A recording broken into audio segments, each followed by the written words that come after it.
Welcome to the Home Business Podcast with Richard Captain Henderson, publisher of Home Business Magazine, and Sherilyn Colleen, managing editor. This how-to show helps you successfully operate your home-based business. Greetings and welcome to the Home Business Podcast. I'm Richard Captain Henderson, your skipper at Home Business TV. And I'm Lynn, your co-host. Let's secure, foresee, and get underway. Bigger is not always better. Rather than blindly chasing growth, have you ever thought instead of defining business success on different terms? Rather than mega startup success, perhaps you should work to make your business better, not bigger. With this change in mindset and business growth, many entrepreneurs are prioritizing a rich life over riches. This new class of business owners are fostering a unique breed of business that starts small and stays small. These entrepreneurs are a company of one. And this class of micro businesses requires a unique set of skills and competencies, different than those that are required for larger home-based businesses. Helping us to become an army of one is Paul Jarvis, author of Company of One. Greetings. Say hello. Hey, thank you very much for having me on the show. Yeah, thanks for coming on our show. So you're connecting in from beautiful British Columbia? Yes, I am. Yeah. Oh, very cool. So you can see the mountains, get to snow if you want to, but you stay out of the snow down where you live. Exactly. It's like Seattle weather. It's either rainy or sunny for a month. It does sound beautiful, though. Yeah, I went up there with the Navy a lot of times. It's a beautiful part of the world. So, Paul, what are the traits of successful one-person business operations? Yeah, so I think the first one is becoming profitable. I think that's important for pretty much every business. There you go. It makes sense. That's a good way to get started. Get profitable. Exactly. But I think for a company of one, it's figuring out how to become profitable as quickly as possible, because if you're not making money, you're probably spending your own money. So you have to figure out, like, what can I launch as small as possible and as quickly as possible to get to profitability as soon as possible. As well, getting things out into the market means that you can test the market. So when you have something for sale, you can see if somebody's buying or not buying, and then make decisions or make pivots to determine, is this working? Keep going. Is this not working? What can I do to change it to get back to, or to get to profitable status? So it sounds like as a smaller, a micro business, you got a lot more flexibility. You can turn on a dime. Where the larger companies, they've got to kind of figure out what to do. So you need to capitalize on that advantage by testing things out quickly and making sure you're moving in the right direction. Yeah, iteration is probably the most important thing, especially when you're small, because like you said, it's faster and easier to pivot or to iterate. Any kind of like particular mental traits as far as that are helpful for an entrepreneur, vice the larger businesses, like a certain type of, personality traits or anything that you found that are? For sure. Yeah, I think resilience is probably one of the most important things. And there's been research done on resilience and how it's more important than training or education.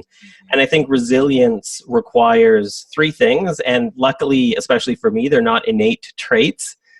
They're things that you can work at and learn from. So the first one is accepting reality, because we're not in control of as many things as we think we are, especially in business. Things change all the time. Customers' opinions change. So understanding that we aren't in control is a good thing. The second thing is having a sense of purpose. I think that's very important for a business, a small business, or an entrepreneur, because if you have a sense of purpose, that's a good reason to have a business. Otherwise, it's easier to work for another company where you don't have to do as much work. So if you have a sense of purpose and you can kind of mold your life and your business around the life that you want, that's important. And then if you're working like 18-hour days getting started, it's a little easier when you got a sense of purpose on what. Yeah, exactly. And then the third thing is just the ability to adapt, like we just spoke about, having the ability to pivot or to iterate and to kind of move as we need to. And you can do that quickly when you're a small business, for sure. Yeah, I hear a lot of times that resilience is used in the term of grit, just having grit to get out there and, keep bouncing back. Let's talk a little bit more about the mindset, Paul. You can't just follow your passion. What mindset will help you succeed as an army of one? Yeah, I think that passion's good. I mean, passion's great for hobbies, but I think in business, you need to also take into account like what you're good at. And I think a lot of times we get confused that passion, what follows passion is mastery. And I think that it's the opposite. So I think mastery of a skill that's in demand, of a skill that you can use to make money, passion follows that. So I think if we lean on the things that we're good at or the skills that we have and that are in demand, then we can become passionate about them. It's like I didn't plan on being a writer or an entrepreneur. I just did those things. And as I did them for longer and I did them for more, I've worked for myself for 20 years now, I've become more passionate about it. And it's more of a long-term passion. It's not just I want to play the banjo and then I get a banjo and 2 weeks later the banjo sits in my closet for the rest of my life. So I kind of hear this on passion. Passion is important, but you got to make sure you're channeling it into a passion that gets away from a hobby or something you're not all that skilled at, but that passion can translate into business success. Yeah, exactly. It has to be something that's in demand. It's something that people want from you. Paul, so someone decides to be a company of one. What are the particular leadership and management competencies for a micro entrepreneur? Yeah, I think being able to, like I said, develop resilience, I think is probably the most important thing. Another thing would be figuring out how you can be autonomous, because I think a lot of us work for ourselves because we want the freedom to make decisions. We want to be able to be presented with a problem and then come up with our solution to solve it, instead of being told, here's the problem, here's how you solve it, which is the way a lot of corporate works. Also, the trait of just being fast at, not being fast at working, but being fast at getting efficient with our work. Because I don't think, it's not really productive if we're working quickly but working longer. I think it's more important if we figure out ways to get our work done and our tasks accomplished with efficiency. So I think speed is important, but efficient speed is the most important thing. And the fourth thing, I think, is simplicity. I think being able to consider what's the easiest way to solve a problem is, or the simplest way to solve a problem is the best, because then it's hard to keep in mind. If we have complex solutions to every problem, it's hard to remember those things. If I have to look at a 30-page report on how to do a process in my business, that doesn't feel very good to me. So I think being able to come up with simple and more ingenious solutions is the fourth thing Is there something in people's brains or entrepreneurs' brains that just tends to make things more complicated sometimes? I mean, it seems like, just like what you were saying, look for simplicity, and it sounds obvious, but sometimes we just mentally go down a road of making things more complicated than we need to, and you just can't do that as an army of one. Yeah, I mean, I think a lot of times people become entrepreneurs because we have big dreams and big visions. And I think that those things are fine, but I think we also have to be wholly pragmatic in that we can start small, and we can start with maybe not building the next Facebook, but maybe building something much simpler, testing, like I said, testing the waters with it, trying to build profitability in the customer base first. And you can always grow things later. And I mean, the book in this mindset isn't anti-growth. It's just determining whether or not growth makes sense, because sometimes it does. But sometimes it really doesn't. Now, one thing when I was thinking about this show, it's like, you're always like wearing all the hats as a small business owner anyway. But then when you go down to the army of one, the company of one, you're definitely wearing all the hats and you got to do everything yourself. So is there any kind of management advice you can give to, freeing up the time? Like you said, you can't just work all night. Is there any kind of management tips you can give to run a company more efficiently as an army of one? For sure. And I think the idea of company of one isn't to be taken in a literal sense. Just like Tim Ferriss's 4-hour work week doesn't mean that you only work 4 hours and then you're done. It's more of like, That'd be a dream. Yeah, it's more of like a mental model to approach growth with a mindset to challenge it. So I mean, even for myself, I have a 5-person business. It's still a company of one. Throughout the book, I talk about like Buffer and Basecamp and other companies who are like 30 to 50 people. I think what makes the most sense there, especially as you were saying from a management perspective, is what are skills that you want to foster and develop, and what can you outsource that makes sense? For example, I don't know how to file my own taxes. It's not a skill I want to foster, but I have a chartered accountant who does that. Same with legal stuff. I'm not going to write a contract because I'm not a lawyer, but I can hire a lawyer to do that, or I can hire somebody to edit my podcasts. It's more a matter of determining, like, what are you good at and what skills do you want to foster? And then for everything else, how can you just outsource those, or hire freelancers to do those, or hire people where you only have to pay them when you need them to do the work? My accountant isn't an employee of my business. I only need him once a year to file my taxes at the end of my year. So he doesn't need to be an employee. Yeah, So, that's some good advice you're giving there. I mean, you got to find out what you can do, what you can outsource. There's so many like websites and self-help that you can kind of go down the road of doing things that, could be dangerous, and you need to find some help a little bit. But, kind of moving on here, to talk a little bit more about the customers are important in any business, no matter, what the size. But Paul, why are customers even more important for a company of one? yeah, I think too often businesses, especially high growth businesses, focus on acquisition over retention. And I think that's to their detriment because acquisition costs more and takes more time. It takes more time to get a new customer to know who your business is, than to trust your business, and to make a sale. Whereas with my business and with a lot of other businesses in the book Company of One, I talk about how you can build trust with a person once, and then if you keep making products that they like and you keep providing services that they like, then it's easier to sell to them a second time or a third time. I mean, more than half of my customers have bought more than one thing from me. And the sales cycle just keeps getting shorter and shorter every time because they know, oh, I like the product that Paul sells, or I like what Paul stands for. If he has a new thing, I can just yes or no. It's just a binary decision as opposed to like, well, what's in it for me? Like, do I trust this? Is this going to be a good product? So I think retention is just so much easier in the long term. Like, I would rather have a core group of customers buying things from me often than always trying to find new customers and new channels to get new customers and determine new attention and find new ways to build trust with people. It's just too much work. Yeah, I mean, I think I heard a rule of thumb that it only takes 20% of the effort to keep a current client happy and satisfied versus, going out and acquiring a new customer. So that, that 20% is good bang for the buck. But one of the things a smaller company, get your ideas on this, is sometimes you need to fire a client. I mean, I've done that before where, you always want to have a customer focus, but as you get smaller, and if some client is just taking up too much focus, that's something. It may be good to, kind of look at it from a different perspective, that maybe you need to whittle back so that you're working on the client, that core group that'll give you the most effectiveness for your business. Yeah, exactly. Just because somebody pays you doesn't mean they own you.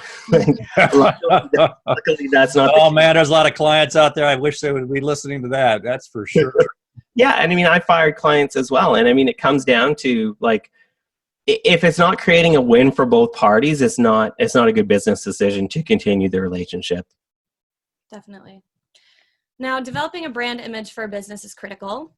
Paul, why is it important for micro businesses to infuse the owner's distinct personality into products and company image? Yeah, I think it's okay for businesses to have like a line in the sand or to stand for something, even in terms of like a feature set that you offer. And it's funny, I did a survey of my audience, I think it was about 2 years ago, and I got thousands of responses from it. And one of the questions I asked was, why did you buy something from me? Like, I make business, I write business books, I teach courses, I sell software. Lots of other people do those things. Mm-hmm. And so I was like, why my stuff? And the overwhelming number one result was because they wanted to buy something from me. I think there's like 13 million books on Amazon. And so if somebody's looking for a business book, they have any number of choices. But if somebody knows me and gets to know me and my personality through my brand, through my newsletter, then they're going to want to hear my unique take on it, whether it's a software product or a book or anything else. And I found that was the number one result, is that people wanted to buy something from me because it was me who created it. So you personalize that experience. Do you have any particular tactics that help you to personalize? And I bet social media has ongoing connections through social media play a part in that. A little bit. I mean, definitely for me, it's my newsletter. And I mean, it's such a silly answer, but like, I'm myself, whether I'm selling something or talking to somebody else in business. Like, I don't know how to pretend to be like a salesperson. I'm just like, if I'm selling something, I'm me selling something. If I'm writing an article, I'm me talking about a story in an article.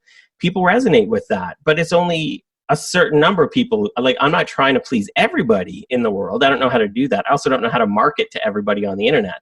But I know how to find that like one group of people who wants to pay attention to me, who wants to buy things from me, who will value the things that they buy from me so that they become repeat customers. You know, you're hitting a real key point there, niches, the importance of niches. So I think of defining that niche is even more important as you're a smaller business or a Yeah, smaller for sure. company.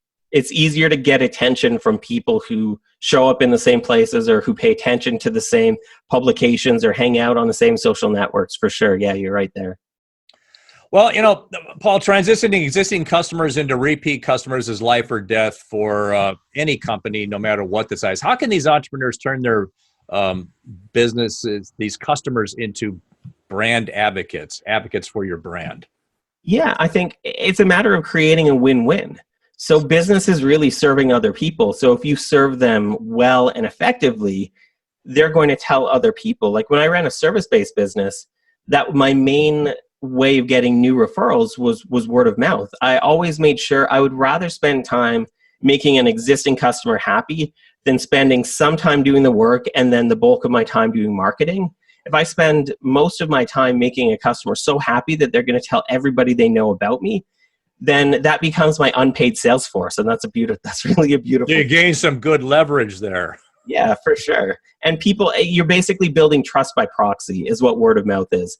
If somebody trusts another person and that person says, "Hey, hire this person," you're shortening that sales cycle. So they just know that if I want to hire a web designer, then I'm going to hire this person that my friend said to hire because they trust this person. So I should trust this person too. So they're kind of looking at you as a brand that they want to advocate for because it's working out well. But in effect, they end up becoming a sales force for you because referrals are so important. Yeah, exactly. That's still the main source of income for the majority of businesses, big and small, is word of mouth. And you don't want to be on the other side of that when people are only talking about you because you've done something wrong. Because people are more likely to talk about you if you've not done what you said you were going to do, or if your product doesn't fit their needs. So you have to work extra hard to make it do that. But it is possible and it is doable for sure. Yeah, I mean, so it's important to be sensitive to what's going on and nip it in the bud. You know, when you get an indicator that there's a dissatisfaction with one of your key clients. Yeah, you shouldn't, like most of the time, I've heard so many stories of people just disappearing because they've done something wrong or they missed a deadline. If you can get out in front of that and you can just explain, like, this is why it happened, here's why it's not going to happen again, and you can show that with your actions, then you're going to mitigate the issues there for sure. But so many people don't do that. It's interesting. Yeah, I mean, I think everybody realizes that people make mistakes, or whatever, and I think they appreciate the fact that you're stepping up to try to fix things. For sure. Paul Jarvis, this has been a great discussion on thriving as a company of one. Do you have any final points you would like to share? Yeah, I mean, I think kind of on the topic of the book and what we were talking about, I think that it's more important to determine what you need than determine that you just need infinite growth. So I think if you ask, and growth isn't always bad, but I think if we ask ourselves, like, how much is enough? How will I know when I got there? And what will change when I do? Then we can just make much better business decisions for building a business that suits the life that we want to have. Because if we work for ourselves, we want to have a life that means something, that has a purpose. So I think that those things are ultimately important. Let's build a better business life. Well, Paul Jarvis, thank you for being such a great guest on the Home Business Podcast. To learn more about Paul Jarvis, visit ofone.co or our website for more information on guests. Thanks for joining us on this episode of the Home Business Podcast. Share your feedback with us on Facebook, Twitter, Instagram, at our website, homebusinessmag.com. Visit the website for information on advertising. Subscribe to our newsletter. Please visit our sponsors. For more info, visit homebusinessmag.com or the expo at homebusinessexpo.com. I'm Richard Captain Henderson saying, anchors away. We'll talk with you soon. Until then, make it a great home-based biz day.